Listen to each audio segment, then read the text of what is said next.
Well, I too would like to welcome the visitors in the gallery. I don't, of course, agree with them or what they seek, but it is politicians that I primarily think should be held responsible for bringing forward legislation that is neither constitutional nor necessary, and for bringing forward legislation on the basis of claims about people, about decent people, about harmless people, that in fact we already know to some extent to be very, very untrue. It's about honesty. There are deeply held feelings on both sides of the abortion debate. I don't need to rehearse that here. A third of the electorate voted to recognise that an unborn child has a right to life and that should be protected by the law and society. That argument was lost, at least so far as the numbers were concerned, but that cause will endure and will see better days, because the true human rights position is that we cherish and ought to cherish every human being, and that once we single out any section of society and to deny them the protection of the law, to deny them the care of society, we're on a very bad road, and that others will suffer in due course, sadly. But in relation to this, I won't rehearse what I said at second stage, but there are serious questions about the constitutionality of the bill. If it were passed, it would diminish the fundamental rights and freedoms of a particular group of Irish citizens, namely people who want to witness to the welfare of the unborn and to offer help to those who might be changing their mind, who might be in doubt about whether they want to have an abortion, to offer that help if asked for it in a respectful and decent way. And when this bill was introduced last November, I pointed to the statement made by Garda Commissioner Drew Harris, in which he confirmed that existing public order legislation was satisfactory to deal with any incidents related to protests should they arise. And he also placed on record at the time that protests outside facilities where abortions are carried out have not contravened the law and are peaceful. And not only is there nothing to suggest that situation has changed since the Commissioner wrote to the then Minister for Health in 2019, but in fact there's more evidence that such witnessing as has been going on, and it's a relatively small amount from everything that I'm told. People have busy lives.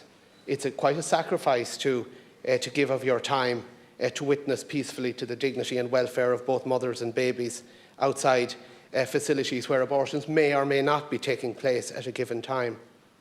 I've certainly met members of the pro-life movement who are dismayed and upset at the unfair way that people like them are misrepresented and depicted, particularly when politicians and certain sections of the media seek to besmirch and sully their good names. And they would argue, and I think it's important to put on record, Las Cahirlig, their concerns, particularly in the light of what the Minister has just said, that the motivation behind bills like this has nothing to do with ensuring access to facilities in order to avail of services that are now legal. And it has everything to do with silencing any dissent around abortion, and it has everything to do with trying to create a false and misleading impression of the pro-life movement in order to strengthen that case. And sadly, it seems to be the case that when it comes to pushing the case, whether it's activists or whether it's politicians or whether it's a government minister, the truth about what's actually going on doesn't seem to matter. I listened to your very well-worded speech, Minister, and the thought that occurred to me, apart from it being incorrect for you to suggest that there's support all across the House for this bill, which I think are the words that you used, I think you must have known that there was at least one person in the chamber that thinks that this is a seriously violative of human rights and human dignity. But I think it speaks to your carelessness around language. But what struck me was the amount of taxpayers' money that must go in to your preparing a convoluted argument in order to be seen to be fully on board with everything that the movement for abortion rights demands. And I think that that is a terrible dereliction of your duty as a Minister for Health, because I think you have a higher duty to represent all the citizens, not just those who have different views about abortion, but those who expect that you would only spend time advancing legislation that is constitutional, to those that would expect you to come in with a full grasp of the picture about what actually happens in relation to those small number of cases where people witness to the rights of the unborn in circumstances where facilities, where they are near facilities where such procedures as violate and deny those rights take place from time to time. Because when the bill was first introduced in November, part of the justification cited for its introduction was supposedly, quote, intimidatory protests outside abortion facilities in Limerick City, instigated, it was claimed, by abortion opponents. And my colleague, with whom I get on very well personally, Senator Gavin, repeated that allegation and more today when he talked about people targeting people who would be going into facilities to access abortion. Everything he says and everything behind this Sinn Féin bill is designed to suggest that there are some very unpleasant people out there doing some very unpleasant things. When in fact, what we are talking about are decent people. One of them I know to be, I'm not referring to Limerick in particular, to be a relative of a government minister, who are Democrats, who in many cases are religious people. I don't make religious arguments around abortion generally because I think it's a human rights issue for people of all faiths and none. But there are many who invoke the power of prayer in private and quiet ways and in discreet ways to hope for a better outcome. And those quiet, mainly elderly people who hardly raise their voices are being portrayed here as menacing, targeting types. And I have to say, Senator Gavin, that it's one thing to say that on the basis of information you believe is correct. But a month after you said what you said, in December 2021, the University of Limerick Hospitals Group issued a public statement confirming that they had received no complaints about protests outside the hospital. The hospital spokesperson acknowledged that they were, and I quote, satisfied that there is no issue with regard to safety of access at University Maternity Hospital Limerick. So not just the Garda Commissioner, but Limerick. Now, I would have expected then that Senator Gavin would correct the record. But I recall no effort being made to correct the record by Senator Gavin or others who disseminated the false and unfounded allegations against, let's call them, pro-life supporters in the first instance. And I wonder, is that because it suits a political agenda to allow a lie to go halfway around the world because the truth still won't have its boots on? And so when I hear further claims being made, suggestive of some kind of collusion on the basis, suggestive that people's personal data is somehow being leaked to those who have concern about abortions, I am inclined to disbelieve those who make those claims. And I would urge any responsible politician to say, let us see the evidence. We already know of one lie that was told and that was used, in this case by a Sinn Féin senator, to advance the legislation at an earlier date. So how do I know, how does any decent citizen know that we're not being told another lie and that you willfully or naively, Senator Gavin, are, as it were, colluding? And that's a word that Sinn Féin members understand, you know. Sorry, Chair, you can't make an allegation. So I'm asking people to be very careful about taking claims and giving and using for political purposes claims that may in fact be fully mendacious, untruthful, that they may be lies. Now, if they are true, you have a breach of personal data that must be investigated. And it isn't the people who are witnessing to the dignity of the unborn outside the clinics that need to be investigated. But yes, interrupt you just briefly, yes, Senator Mullen. We did have a really respectful debate, and you're contributing to it, and we want everyone to feel they can come into this chamber and speak from any perspective. I just only want you to draw your attention to one standing order in relation to suggesting that another senator might have lied to the House. That's all. Yeah, just yes, if you could withdraw and that I would not just want to say continue. that. But I do, and I appreciate everyone here Yeah. understanding the sensitivity of this issue and respecting everybody's position. Absolutely. And we're doing that, He and needs to that's withdraw why I'm that, being please. tolerant. Yeah, I certainly have to clarify that because, as I said, I get on well personally with Senator Gavin. Sure, and absolutely. I think what I said, and I'm happy to check the record, I think that what I said was that he had failed to draw attention to the House that the information on which he based the legislation, the claims about intimidatory behaviour that were contradicted by the University Hospital Group, that was actually shown to be untrue. But I think I also said or communicated in such a way as to make clear that I was unaware whether he had knowingly or unknowingly passed on that untruth. The only claim I make is that he hasn't corrected the earlier untruth that he unwittingly or otherwise brought to this floor.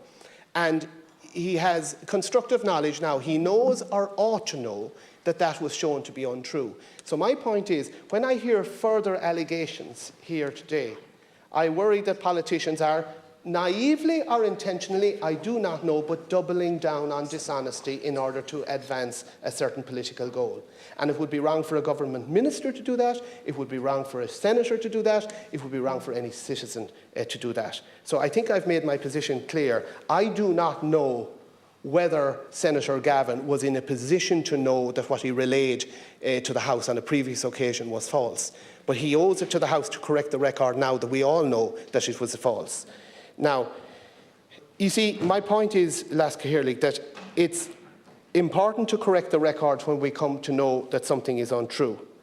And people mustn't be surprised then that some people will find it hard, myself included, to have any faith in the claims of those making the original unfounded allegations. And if claims are made, let's take them very seriously, but let us seek evidence. Let us not seek to use unsubstantiated claims in order to advance the case of legislation that is in all likely unconstitutional, and that people, as I said, in the hospital in Limerick, and indeed the Garda Commissioner earlier, have communicated to leave us in no doubt that it is unnecessary. Of course there are things in this legislation that I can see that I would be horrified to think it would go on. Words like intimidation and so on are contained in the legislation. But it has been made very clear already at an earlier stage that the law necessary to deal with any such unacceptable behaviour, which appears not to be happening at all, not surprisingly, that legislation is always there, and it is considered bad political practice to duplicate legislation when you have the necessary legislative provisions there to deal with it. But of course, it's quite obvious to me why such intimidatory behaviour isn't going on at all. Because those mainly elderly people who gather in small numbers to witness quietly to the dignity of the unborn are people who believe in human dignity. And that means that they have respect for, not just for the unborn, but for the mother of that child, and indeed for the people whose actions in ending that child's life they so passionately disagree with. That's what respect for human dignity is about. It's about respecting everybody. But it is also about demanding truthfulness. And so, Minister, your words today show that a lot of time and energy is going in from you and your officials, as I said, in order to, as it were, cosy up to this legislation, despite its non-necessity, despite its probable unconstitutionality. And the idea that you would be spending all that much taxpayers' money to deal with a problem that in fact doesn't exist in order to placate a particular activist group is certainly repugnant to me and to many other people. And I say that knowing that you have claimed on the record that you would hear from and consult with all sides in relation to abortion. You have not done so. You said, and your officials said, and I quoted you last week in the Seanad, and I quoted Ms Geraldine Luddy and others from the Health Committee on December the 8th, you said you would advertise openly for an independent chair for the abortion 3 years review. You put in a press release, because the issue of honesty and consistency, and I'm concluding with this, but you said that you would advertise openly. Not only did you not do so, but you never put it on the record that you weren't doing so until it was dragged out of you by parliamentary questions in recent times, when you revealed that a small number of people were invited to express interest in the role of independent chair.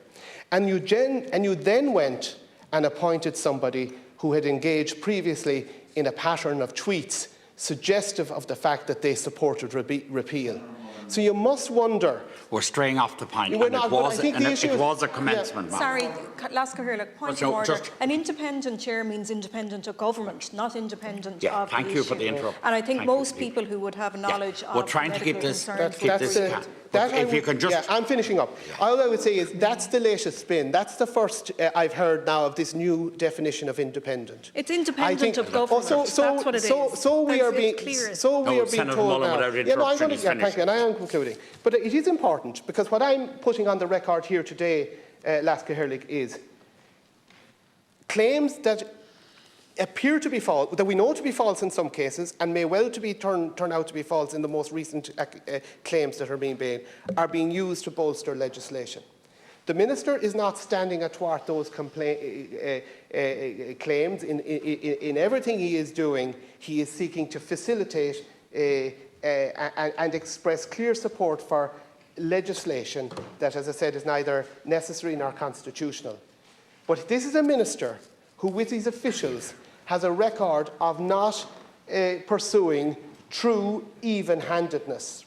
An abortion review has to look at the operation of legislation. You're going to have to ask him to withdraw that comment about the Minister. Sorry, Senator Mullen, if you could finish off. I think we're going into a circular argument here. We cannot allow Senator Mullen say that about the Minister. All right. Right. Senator Mullen, if you could conclude, because it's the same point. But can I just say, Last Cathaoirleach, you know, it's as difficult for me to listen to things that I know and believe are harmful for our society, and in some cases I believe to be untrue, as it is for others to hear my carefully reflected upon and honestly held views about what I think is going on here.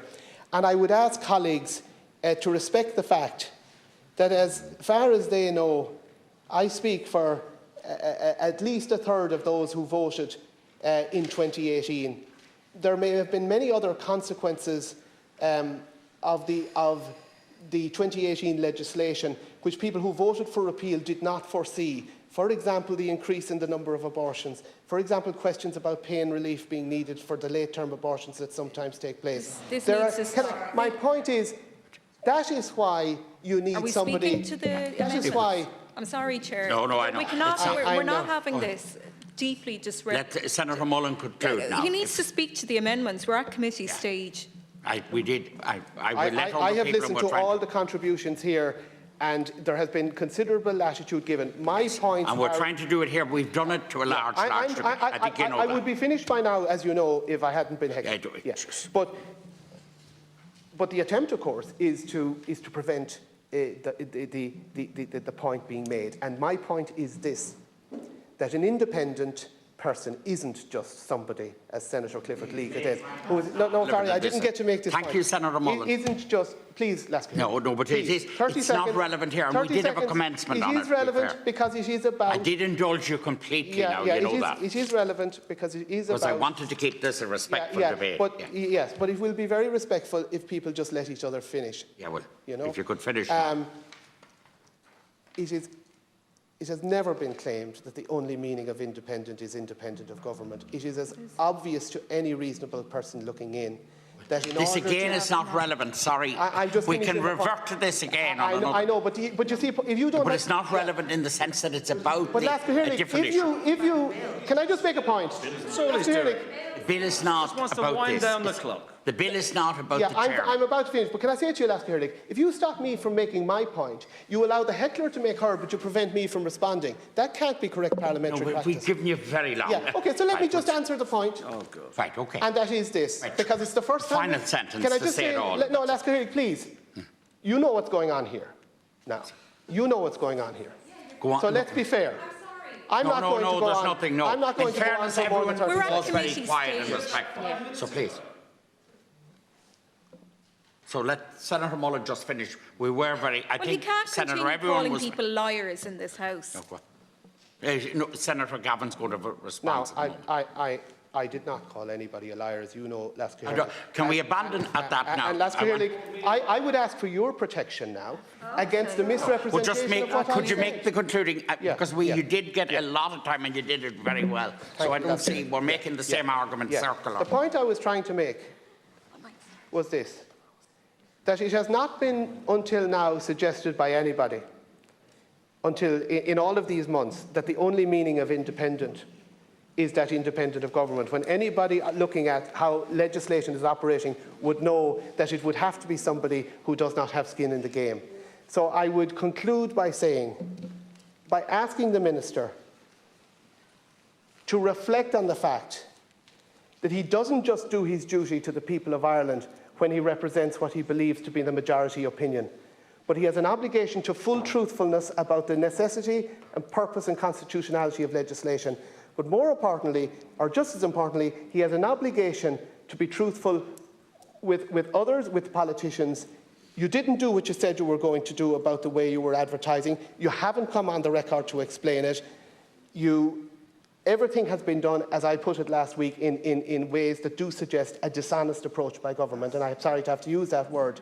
And I would ask you, even at this stage, to change that approach. Yeah, the Minister will respond later. Thank you. And to start listening to both sides on the abortion. And Yeah, thank I you say very all much, of that Senator Mullen. as respectfully as I can, but the Thank you. situation is very, very serious and Thank you. regrettable. I appreciate that. Now,